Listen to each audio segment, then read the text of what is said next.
கிறிஸ்துவுக்குள் அன்பானவர்களே, ஆண்டவரும் இரட்சகருமாகிய இயேசு கிறிஸ்துவின் இனிய நாமத்தில் உங்கள் அனைவருக்கும் என் அன்பின் வாழ்த்துக்களை தெரிவித்துக் கொள்கிறேன். இம்மாதமும் இந்த வேத ஆராய்ச்சி கூடுகையில் கலந்து கொண்டு கர்த்தருடைய வார்த்தையை உங்களோடு பகிர்ந்து கொள்வதற்கு கிடைத்த இந்த வாய்ப்புக்காக ஆண்டவரை ஸ்தோத்தரிக்கிறேன்.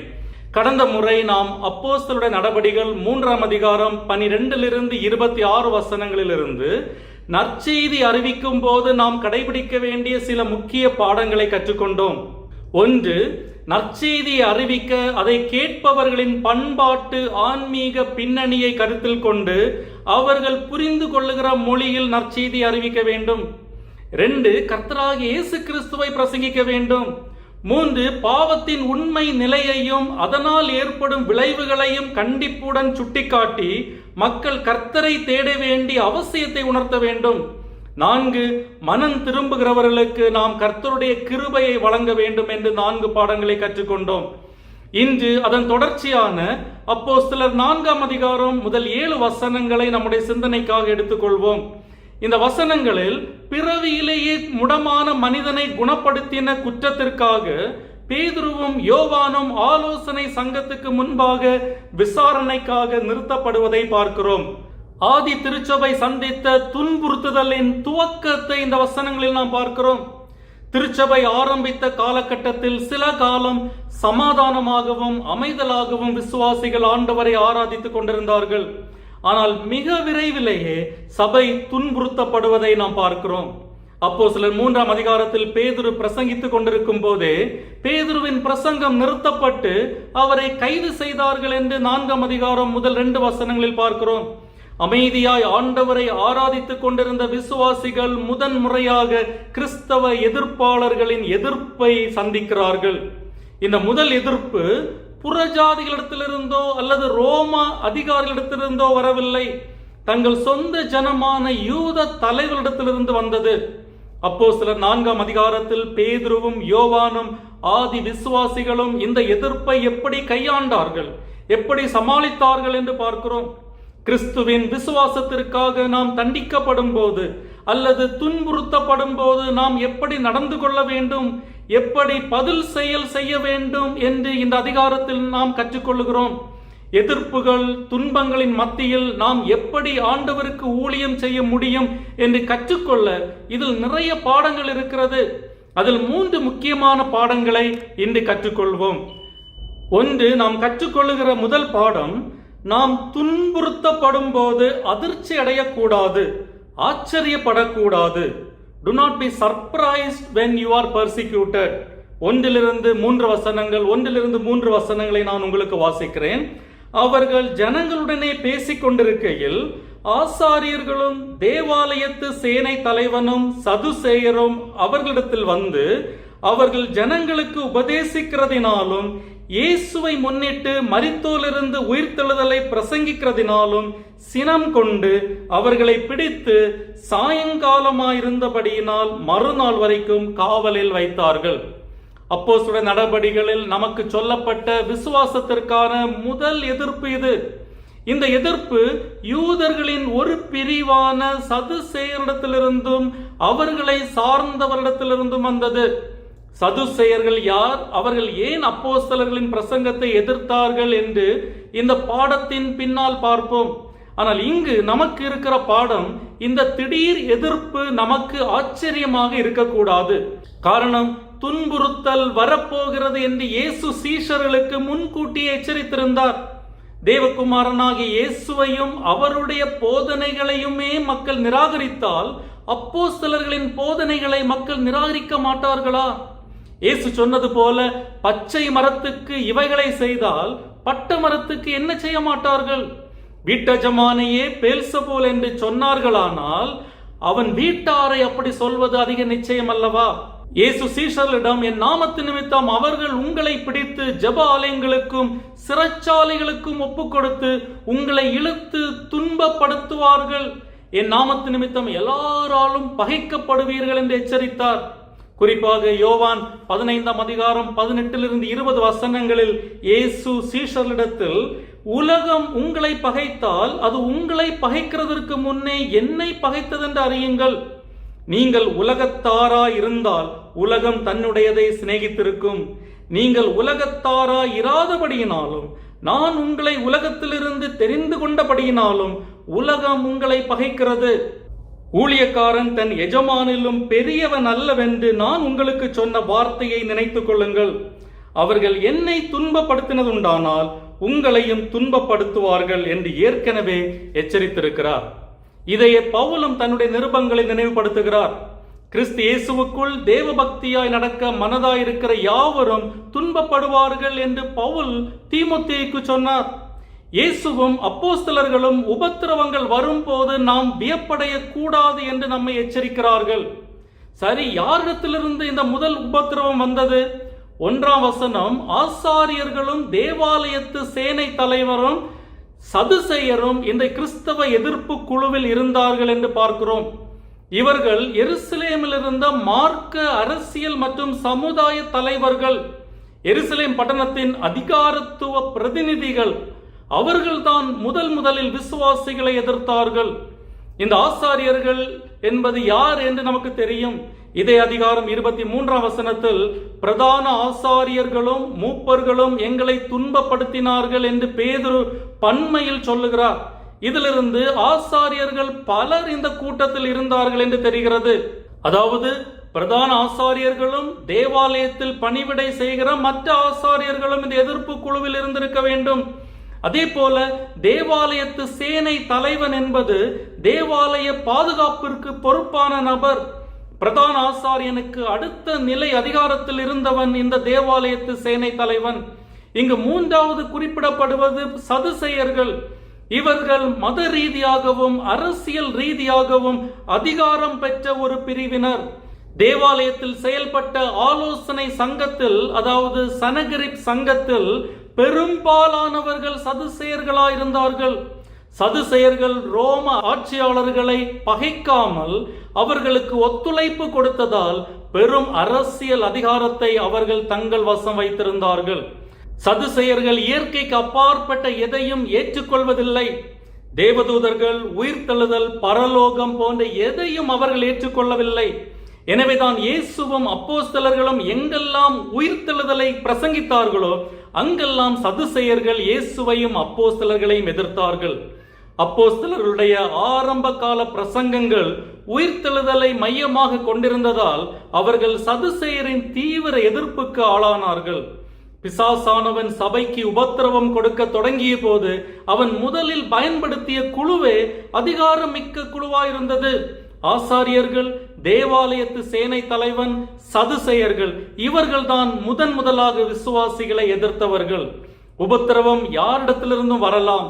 அது மத தலைவரிடத்திலிருந்து வரலாம், அரசு அதிகாரிடத்திலிருந்து வரலாம், அல்லது அதிகாரம் மிக்க ஒரு பிரிவினரிடத்திலிருந்து வரலாம். நாம் ஆச்சரியப்படக்கூடாது. அதே போல உபத்திரவத்திற்கான காரணங்களும் நம்மை ஆச்சரியப்படுத்தக்கூடாது. பேதுருவும் யோவானும் என்ன குற்றம் செய்தார்கள்? எந்த சட்டத்தை மீறினார்கள்? யாருக்கு எதிராகவும் தீங்கு செய்யவில்லை, எந்த சட்டத்தையும் மீறவில்லை. ஆனாலும் கைது செய்யப்பட்டார்கள். அவர்கள் செய்ததெல்லாம் பிறவியில் இருந்தே முடமான ஒருவனுக்கு சுகம் கொடுத்தார்கள். அங்கு கூடியிருந்த மக்களுக்கு இயேசுவின் நாமத்தை பிரசங்கித்தார்கள், அவ்வளவுதான். ஆனால் அன்று இருந்த அதிகார வர்க்கத்தை அது கலக்கமடைய செய்தது. பேதுருவும் யோவானும் செய்த 3 விஷயங்கள் அவர்களுக்கு பிடிக்கவில்லை. 1, பேதுருவும் யோவானும் மக்களுக்கு பிரசங்கித்துக் கொண்டிருந்தது அவர்களுக்கு பிடிக்கவில்லை. மக்களுக்கு பிரசங்கிக்கும் உரிமை அவர்களுக்கு மட்டும்தான் இருந்தது என்று நினைத்தார்கள். எனவே ஒரு பெரும் ஜனக்கூட்டத்திற்கு அப்போஸ்தலர்கள் பிரசங்கிப்பதை அவர்களால் சகித்துக் கொள்ள முடியவில்லை. 2வதாக, பேதுருவும் யோவானும் இயேசு கிறிஸ்துவை பிரசங்கித்துக் கொண்டிருந்தது அவர்களுக்கு பிடிக்கவில்லை. காரணம், இயேசுவை சிலுவையில் அறைந்ததோடு பிரச்சனை முடிந்தது என்று யூதர்கள் நினைத்தார்கள். தங்களுக்கு தொந்தரவாக இருந்த இயக்கத்தை தீர்த்து கட்டிவிட்டதாக நினைத்தார்கள். ஆனால் இப்பொழுது இயேசு உயிரோடு இருந்த காலத்தில் இருந்ததை காட்டிலும் அதிகமாக சீஷர்கள் அவரை பிரசங்கித்துக் கொண்டிருந்தார்கள். இயேசுவை கொலை செய்து விட்டால் சீஷர்கள் எல்லாரும் சிதறி விடுவார்கள் என்று நினைத்த யூதர்களுக்கு இது அதிர்ச்சியாக இருந்தது. 3வதாக, சீஷர்கள் உயிர்த்தெழுதலை குறித்து பிரசங்கித்துக் கொண்டிருந்ததும் அவர்களுக்கு பிடிக்கவில்லை. குறிப்பாக உயிர்த்தெழுதலில் நம்பிக்கை இல்லாத சதுசேயர்கள் சீஷர்களை இதற்காக எதிர்த்தார்கள். எனவே பேதுருவும் யோவானும் எந்த சட்டத்தையும் மீறாதிருந்தும், யாருக்கும் எந்த தீங்கும் செய்யாதிருந்தும், அதிகார வர்க்கத்துக்கு பிடிக்காத விஷயத்தை அவர்கள் பிரசங்கித்ததால் அவர்களை கைது செய்தார்கள். எனவே நாம் நன்மை செய்யும் போது தண்டிக்கப்பட்டாலும் அது பற்றி ஆச்சரியப்படக்கூடாது. இயேசு நன்மை செய்கிறவராய் சுற்றி திரிந்தார், ஆனாலும் அவர் சிலுவையில் அறையப்பட்டார். நாம் நற்சாட்சி உள்ளவர்களாய் கர்த்தருடைய வசனத்தை பிரசங்கிக்கும் போது சாத்தானால் அதை சகிக்க முடியாது. நம்முடைய சாட்சியை சீர்குலைக்க அவன் எல்லா முயற்சியும் எடுப்பான் என்பதை நாம் நினைவில் வைத்துக் கொள்ள வேண்டும். யூத தலைவர்கள் பேதுருவையும் யோவானையும் கைது செய்த போது உடனே அவர்களை விசாரிக்காமல் மறுநாள் வரைக்கும் விசாரணை கைதிகளாக அவர்களை சிறையில் அடைத்தார்கள். இதற்கு பல காரணங்கள் இருக்கலாம். ஒன்று, அவர்கள் கைது செய்யப்பட்ட நேரம் மாலை நேரம் என்பதால் அடுத்த நாள் காலையில் அவர்களை விசாரிப்பதற்காக அவர்களை சிறையில் அடைத்திருக்கலாம். அல்லது இந்த விஷயத்தை எப்படி கையாள்வது என்று முடிவு செய்ய கால அவகாசம் அவர்களுக்கு தேவைப்பட்டபடியால் அவர்களை சிறையில் அடைத்திருக்கலாம். அப்போஸ்தலர்கள் தவறு ஒன்றும் செய்யவில்லையே, எனவே பொய் சாட்சிகள் ஜோடிக்கப்பட கால அவகாசம் தேவைப்பட்டிருக்கும். அல்லது அதிகாரத்தை எதிர்த்தால் என்ன நடக்கும் என்று அப்போஸ்தலர்களுக்கும் விசுவாசிகளுக்கும் பாடம் புகட்டுவதற்காக அவர்களை சிறையில் அடைத்திருக்கலாம். அல்லது வாழ்வா சாவா என்ற பிரச்சனை இரவு நேரத்தில் விசாரிக்கப்படக்கூடாது என்று யூதர்களுக்கு ஒரு ஒழுங்குமுறை இருந்தது. அதனால் அவர்களை இரவில் காவலில் வைத்திருந்திருக்கலாம். ஆனால் இந்த ஒழுங்குமுறை இயேசுவின் விஷயத்தில் பின்பற்றப்படவில்லை. எப்படியும் பேதுருவும் யோவானும் அன்று இரவு சிறைச்சாலையில் செலவிட வேண்டிய கட்டாயம் ஏற்பட்டது. இரண்டாவதாக இந்த வசனங்களில் நாம் கற்றுக்கொள்ளும் பாடம், விசுவாசத்திற்காக துன்புறுத்தப்படும் போது நாம் நம்பிக்கை இழந்துவிடக் கூடாது. We should not give up hope when persecuted. நாம் நம்பிக்கை இழந்து விடக்கூடாது. 4-7 வசனங்கள், 4-7 வசனங்களை நான் உங்களுக்கு வாசிக்கிறேன். வசனத்தை கேட்டவர்களில் அநேகர் விசுவாசித்தார்கள். அவர்கள் தொகை ஏறக்குறைய 5000 இருந்தது. மறுநாளிலே ஜனங்களுடைய அதிகாரிகளும் மூப்பரும் வேதபாரகரும் பிரதான ஆசாரியனாகிய அன்னாவும் காய்பாவும் யோவானும் அலெக்சாந்தரும் பிரதான ஆசாரியனுடைய குடும்பத்தார் யாவரும் எருசலேமிலே கூட்டங்கூடி அவர்களை நடுவே நிறுத்தி, நீங்கள் எந்த வல்லமையினாலே எந்த நாமத்தினாலே இதை செய்தீர்கள் என்று கேட்டார்கள். நாம் விசுவாசத்திற்காக துன்புறுத்தப்படும் போது சில நேரங்களில் தைரியம் இழந்து விடுகிறோம் அல்லது நம்பிக்கை இழந்து விடுகிறோம். ஊழியத்தின் தோல்வியாக எதிர்ப்பை பார்க்கிறோம். ஆனால் பேதுருவின் பிரசங்கத்தின் விளைவாக என்ன நடந்தது என்று நமக்கு தெரியும். 4ஆம் வசனம், வசனத்தை கேட்டவர்களில் அநேகர் விசுவாசித்தார்கள். அவர்கள் தொகை ஏறக்குறைய 5000 இருந்தது என்று சொல்லுகிறது. இந்த 5000 பேரும் பேதுருவும் யோவானும் கைது செய்யப்பட்டதை கட்டாயம் பார்த்திருந்திருப்பார்கள் அல்லது கேள்விப்பட்டிருப்பார்கள்.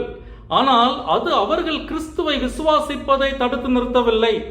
வசனத்தை பிரசங்கித்தவர்கள் சிறையில் அடைக்கப்பட்டார்கள். ஆனால் வசனத்தை அவர்களால் சிறையில் அடைக்க முடியவில்லை. வசனம் வளர்ந்து பெருகிற்று. எந்த எதிர்ப்பும் இல்லாத அப்போஸ்தலர் 2ஆம் அதிகாரத்தில் பெந்தேகோஸ்தே நாளன்று பேதுரு பண்ணின பிரசங்கத்தின் விளைவாக ஆண்டவரை ஏற்றுக்கொண்டவர்களை விட எதிர்ப்பு இருந்த போது ஆண்டவரை ஏற்றுக்கொண்டவர்கள் அதிகம். சபையை அழிக்க சாத்தான் எடுத்த ஒவ்வொரு முயற்சியும் சபை வளருவதற்கே காரணமாயிற்று. அடுத்த நாள் காலையில் அப்போஸ்தலர்களுக்கு எதிராக நடவடிக்கை எடுக்க ஒரு அதிகாரம் மிக்க குழு முழு மூச்சில் செயல்பட தொடங்கியது. 5-6 வசனங்களில் நாம் பார்க்கிறோம். மறுநாளில் ஜனங்களுடைய அதிகாரிகளும் மூப்பரும் வேதபாரகரும் பிரதான ஆசாரியனாகிய அன்னாவும் காய்பாவும் யோவானும் அலெக்சாந்தரும் பிரதான ஆசாரியனுடைய குடும்பத்தார் யாவரும் எருசலேமிலே கூட்டம் கூடினார்கள் என்று பார்க்கிறோம். ஏற்கனவே அதிகாரம் மிக்க 3 குழுக்கள், பிரதான ஆசாரியர்கள், தேவாலயத்து சேனை தலைவன், சதுசேயர்கள், 3 குழுக்கள் அவர்களை சிறைபிடித்தார்கள் என்று முதல் வசனத்தில் பார்த்தோம். இப்பொழுது இன்னும் அதிக அதிகாரம் படைத்தவர்கள் இந்த கிறிஸ்தவ எதிர்ப்பு குழுவில் இணைந்து கொண்டார்கள். யார் இவர்கள்? 5-6 வசனங்கள். ஜனங்களுடைய அதிகாரிகள், மூப்பர், வேதபாரகர், பிரதான ஆசாரியனாகிய அன்னா, காய்பா, யோவான், அலெக்சாந்தர், பிரதான ஆசாரியனுடைய குடும்பத்தார் எல்லாரும். குறைந்தது 11 குழுக்களையும் தனிநபர்களையும் லூக்கா இந்த வசனங்களில் குறிப்பிடுகிறார். ஆசாரியர்கள், சதுசேயர்கள், அதிகாரிகள், மூப்பர், வேதபாரகர்கள் மற்றும் பிரதான ஆசாரியனின் குடும்பத்தை சேர்ந்த மற்றவர்கள் என்று 6 கிறிஸ்தவ எதிர்ப்பு குழுக்களை லூக்கா இங்கு குறிப்பிடுகிறார். அதே போல தேவாலயத்து சேனை தலைவன், பிரதான ஆசாரியனாகிய அன்னா, காய்பா, யோவான் மற்றும் அலெக்சாந்தர் என்று 5 தனிநபர்களையும் லூக்கா குறிப்பிடுகிறார். சாதாரண 2 படிப்பறிவற்ற அப்போஸ்தலர்களை விசாரிக்க எத்தனை பேர் கூடி வந்தார்கள் என்பது ஆச்சரியமா இருக்கிறது. எருசலேம் பட்டணத்தில் இருந்த எல்லா அதிகாரிகளும் அங்கு கூடினார்கள். கலிலேயாவிலிருந்து வந்த மீனவர்களான அப்போஸ்தலர்களை என்ன செய்வதென்று முடிவெடுப்பதற்காக ஒரு சிறப்பு அமர்வை அவர்கள் கூட்டினார்கள். அங்கு கூடியிருந்தவர்களின் பட்டியலை பார்க்கும்போது சூழ்நிலையின் தீவிரம் நமக்கு தெரியும். முந்தைய பிரதான ஆசாரியன் அன்னா அங்கிருந்தான், அன்றைய பிரதான ஆசாரியன் காய்பா அங்கிருந்தான். இயேசுவை விசாரித்ததும் இந்த அன்னா, காய்பா தான். நியாயப்பிரமாணத்தை கற்றறிந்த அன்றைய நீதிபதிகளான வேத பாரகர்கள் அங்கிருந்தார்கள். எருசலேமில் இருந்த முக்கியமானவர்கள் எல்லாரும் அங்கிருந்தார்கள். ஆலோசனை சங்கத்தாரும் அங்கிருந்தார்கள். ஆலோசனை சங்கம் என்பது 71 பேர் கொண்ட குழு. கிட்டத்தட்ட அந்த 71 பேரும் அங்கிருந்திருக்க கூடும். எனவே கிட்டத்தட்ட 100க்கும் அதிகமானவர்கள் அப்போஸ்தலர்களை சூழ்ந்து விசாரணையை தொடங்கினார்கள். அந்த அப்போஸ்தலர்களில் ஒருவராக உங்களை கற்பனை செய்து கொள்ளுங்கள்.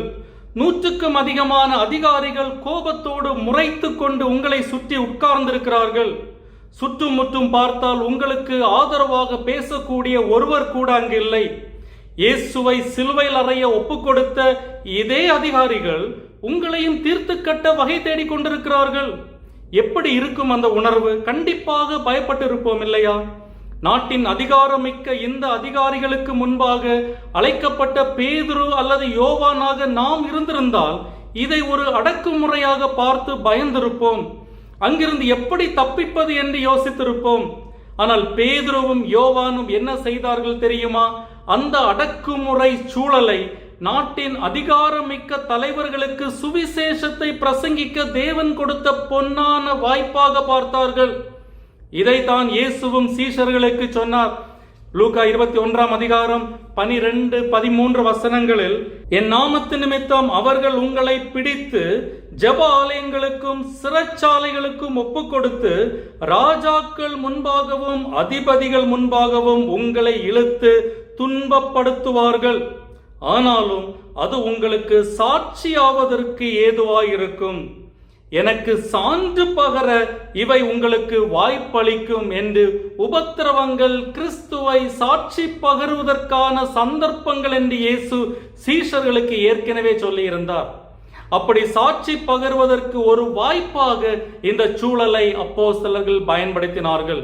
பேதுருவும் யோவானும் ஆலோசனை சங்கத்தாருக்கும் அதிகாரிகளுக்கும் ஆண்டவருடைய வசனத்தை பிரசங்கிக்க இதைவிட சிறந்த வாய்ப்பு கிடைத்திருக்காது. இவர்கள் என்ன முயற்சி எடுத்திருந்தாலும், என்ன விளம்பரம் செய்திருந்தாலும் இத்தனை அதிகாரிகளையும் ஒரே இடத்தில் கூட்டியிருக்க முடியாது. ஆலோசனை சங்கத்தாருக்கு முன்பாக சாட்சி பகருவதற்கு அவர்களுக்கு இருந்த ஒரே வழி சங்கிலிகளால் கட்டப்பட்டு சிறை கைதியாக செல்வதுதான் என்பது பேதுருவுக்கும் யோவானுக்கும் தெரியும். எனவே அந்த கூட்டத்தை பார்த்து பயப்படுவதற்கு பதிலாக அதை தேவன் கொடுத்த ஒரு பொன்னான வாய்ப்பாக பார்த்தார்கள். அப்போஸ்தலர் நடபடிகள் புத்தகத்தை நாம் படிக்கும் போது அதில் நாம் கவனிக்கிற ஒரு முக்கியமான விஷயம், விசுவாசிகளும் அப்போஸ்தலர்களும் எப்போதெல்லாம் விசாரணைக்காக அழைத்து செல்லப்பட்டார்களோ அப்போதெல்லாம் அவர்கள் தங்களை தற்காத்துக் கொள்ள அந்த வாய்ப்பை ஒருபோதும் பயன்படுத்தவில்லை. மாறாக இயேசுவை பற்றி அறிவிக்க அந்த வாய்ப்புகளை பயன்படுத்தினார்கள். சாத்தான் நமக்கு கடினமான நேரத்தை தரும்போது நாம் நம்முடைய கண்களை திறந்து வைத்திருந்தால் அது இதற்கு முன் எப்போதும் பெற்றிராத ஒரு வாய்ப்பை நாம் காண்போம். எனவே சோதனைகள் வரும்போது நாம் நம்பிக்கை இழந்து விடக்கூடாது. மூன்றாவதாக, விசுவாசத்திற்காக துன்புறுத்தப்படும் போது நாம் சாத்தானின் சட்டங்களின்படி செயல்படக்கூடாது. சாத்தானுடைய தந்திர வலையில் சிக்கிவிடாமல் பார்த்து கொள்ள வேண்டும். Do not fall into Satan's trap when persecuted. 5-8 வசனங்கள், 5-8 வசனங்களை நான் உங்களுக்கு வாசிக்கிறேன். மறுநாளிலே ஜனங்களுடைய அதிகாரிகளும் மூப்பரும் வேத பாரகரும் பிரதான ஆசாரியனாகிய அன்னாவும் காய்பாவும் யோவானும் அலெக்சாந்தரும் பிரதான ஆசாரியனுடைய குடும்பத்தார் யாவரும் எருசலேமிலே கூட்டம் கூடி அவர்களை நடுவே நிறுத்தி, நீங்கள் எந்த வல்லமையினாலே எந்த நாமத்தினாலே இதை செய்தீர்கள் என்று கேட்டார்கள். அப்பொழுது பேதுரு பரிசுத்தாவியினாலே நிறைந்து அவர்களை நோக்கி, ஜனத்தின் அதிகாரிகளே, இஸ்ரவேலின் மூப்பர்களே என்று ஆண்டவருடைய வார்த்தையை அவர்களுக்கு பிரசங்கிக்க ஆரம்பிக்கிறார். முறைப்படி என்ன நடந்தது என்று விசாரிப்பதற்கு பதிலாக ஒரு சிக்கலான கேள்வியோடு விசாரணை தொடங்குகிறார்கள். நீங்கள் எந்த வல்லமையினாலே எந்த நாமத்தினாலே இதை செய்தீர்கள் என்ற கேள்வியோடு விசாரணை தொடங்கினார்கள். இது ஒரு தெளிவற்ற கேள்வி. அப்போஸ்தலர்களை சிக்கலில் மாட்ட வைக்க வேண்டும் என்ற நோக்கத்தில் கேட்கப்பட்ட கேள்வி என்பது பேதுருவுக்கும் யோவானுக்கும் தெரியும். எந்த நாமத்தினாலே இதை செய்தீர்கள் என்ற கேள்வியில் இதை என்பது எதை குறிக்கிறது? அவர்கள் செய்த அற்புதத்தையா, அல்லது பேதுருடைய பிரசங்கத்தையா, அல்லது வேறு எதையாவது குறிக்கிறதா தெரியாது. சதுசேயர்கள் அப்போஸ்தலர்கள் இயேசுவை முன்னிட்டு மரித்தோரிலிருந்து உயிர்த்தெழுதலை பிரசங்கிக்கிறதினால் சினம் கொண்டார்கள் என்று 2ஆம் வசனத்தில் சொல்லப்பட்டாலும், பேதுருவும் யோவானும் தவறான உபதேசத்தை போதித்தார்கள் என்று அவர்களால் குற்றம் சாட்ட முடியாதிருந்தது. காரணம், சரீர உயிர்த்தெழுதலை பரிசேயர்கள் விசுவாசித்தார்கள். ஆலோசனை சங்கத்தில் சில பரிசேயர்களும் உறுப்பினர்களாயிருந்தார்கள். எனவே நேரடியாக நீங்கள் ஏன் உயிர்த்தெழுதலை பிரசங்கித்தீர்கள் என்று கேட்க முடியாது. அப்படி கேட்டால் அது சதுசேயருக்கும் பரிசேயருக்கும் இடையில் பிரச்சனை உண்டாக்கும். எனவே நாசுக்காக நீங்கள் எந்த நாமத்தினாலே எந்த வல்லமையினாலே இதை செய்தீர்கள் என்று பொதுவாக கேட்டார்கள். அப்போஸ்தலர்களை கைது செய்வதற்கு ஆலோசனை சங்கத்தாரிடம் சட்ட ரீதியான காரணம் ஒன்றும் இல்லாதிருந்தது. எனவேதான் விசாரணையின் இறுதியில் 21ஆம் வசனத்தில் நடந்த சங்கதிகளை குறித்து எல்லாரும் தேவனை மகிமைப்படுத்தினபடியால் ஜனங்களுக்கு பயந்து அவர்களை தண்டிக்க வகை ஒன்றும் காணாமல் அவர்களை பயமுறுத்தி விட்டுவிட்டார்கள் என்று பார்க்கிறோம்.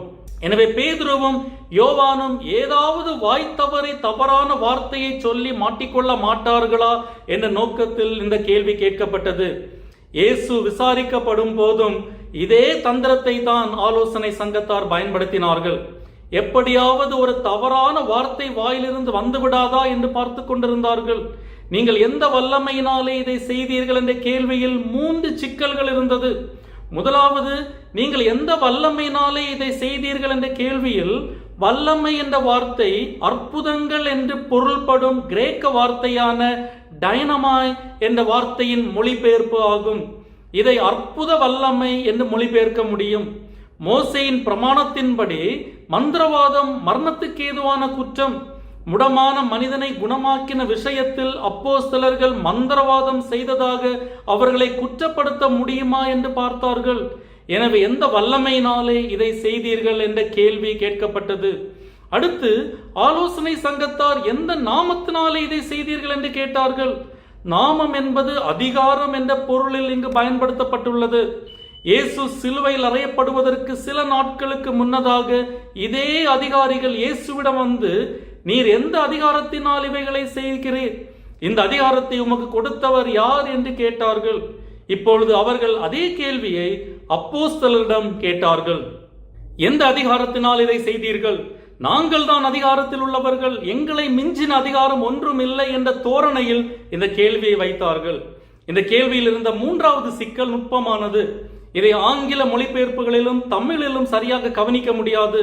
மூல பாஷையில் நீங்கள் என்ற வார்த்தை அதற்கு அழுத்தம் கொடுக்கும் விதமாக வாக்கியத்தின் கடைசியில் போடப்பட்டிருக்கிறது.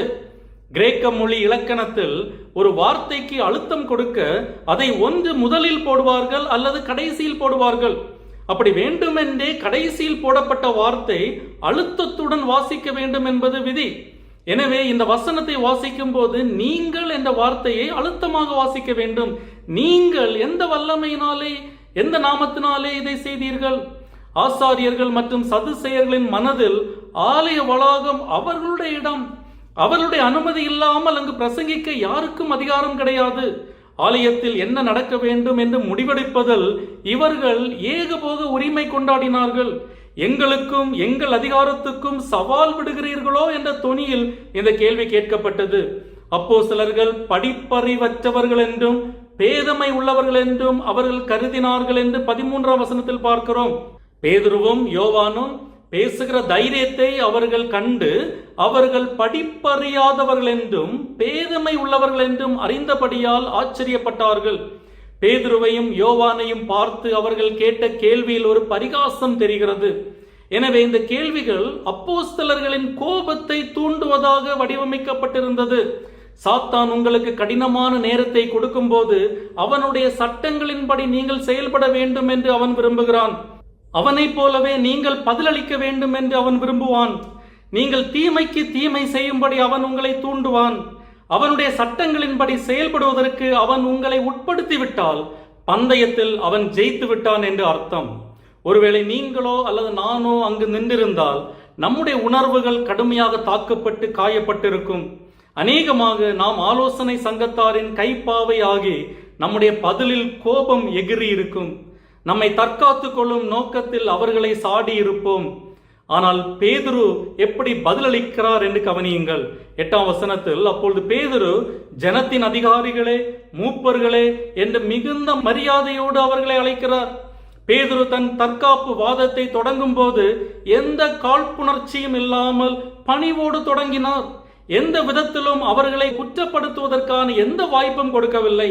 மிக அழகாக சுருக்கமாக பணிவோடு ஆண்டோடைய வசனத்தை அந்த அதிகாரிகளுக்கு பிரசங்கித்தார். அந்த பிரசங்கத்தை அப்போஸ்தலர் 4ஆம் அதிகாரம் 9 12 வசனங்களில் பார்க்கிறோம். அதை நாம் அடுத்த மாதம் தொடர்ந்து பார்ப்போம்.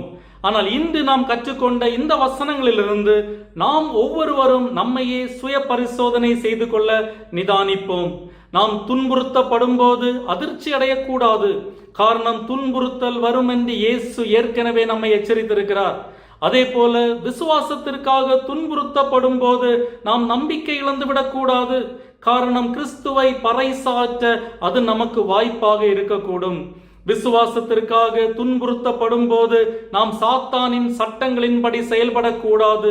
அவனுடைய தந்திர வலையில் சிக்கிவிடாமல் பார்த்து கொள்ள வேண்டும்.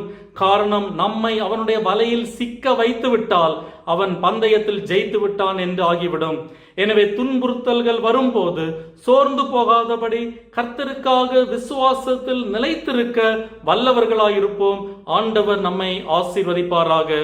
ஆமேன்.